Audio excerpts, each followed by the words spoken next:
আসসালামু আলাইকুম সবাইকে। আশা করি সবাই অনেক ভালো আছেন। আমি আলহামদুলিল্লাহ আমার পরিবারের সাথে অনেক ভালো আছি। আর অনেকদিন পর আমি একটা ব্লগ নিয়ে আপনাদের মাঝে হাজির হয়ে গিয়েছি। আমার ঐদিন বিশ্ববিদ্যালয়ে ক্লাস ছিল আর খুবই ইম্পোর্টেন্ট একটা অ্যাসাইনমেন্ট জমা দেওয়ারও ডেট ছিল। তো এর জন্য আমি ওই দিনের ক্লাস মিস দিই না। আমি এই রোদের মধ্যেও উত্তরা গিয়ে ক্লাস করে আসি।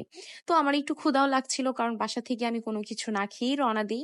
কিন্তু দিয়াবাড়ির সাইডে যেহেতু আহামরি ভালো কিছুই পাওয়া যায় না, সবই ভাজা পোড়া। তো আমরা সবাই মিলে এগুলিই একটু মিলেমিশে টুকটাক করে খাওয়া-দাওয়া করে তারপর আমরা আমাদের ক্লাসরুমে চলে যাই। আর বাহিরে প্রচুর রোদ ছিল। অনেকেই মনে করে বিশ্ববিদ্যালয়ে পড়াশোনা হয় না। কিন্তু বিশ্বাস করেন আমি আমার স্কুল, কলেজ জীবনে এত পড়াশোনা আর নোট করি নাই, যেটা কিনা আমি আমার এই বিশ্ববিদ্যালয়ের জীবনে করতেছি। তো যাই হোক অ্যাসাইনমেন্ট যেহেতু আমাদের জমা দেওয়ার ডেট ছিল, সেটাই আমি একটু লাস্ট চেক আপ করে জমা দিয়ে দিই। আর বাহিরে প্রচুর রোদ হওয়ার কারণে আমাকে একটু পরপরই পানি খাওয়ার দরকার লাগতেছিল। কারণ বাহিরে প্রচুর গরম আর শরীরে ডিহাইড্রেশনের প্রবলেম হয়ে গেলে একটা বিরাট ক্যাচাল।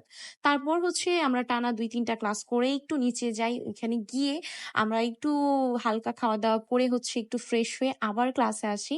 আমরা টোটাল ঐদিন ৩ টা ক্লাস করি। মানে অনেক লম্বা সময় আমাদের ক্লাসেই থাকে। আর তারপর যখন ক্লাস শেষ হয় ৫টা ৩০ এ আমরা একটু খাল পাড়ে বসে সবাই কতক্ষণ আড্ডা-টাড্ডা দিয়ে তারপর বাসায় চলে আসি।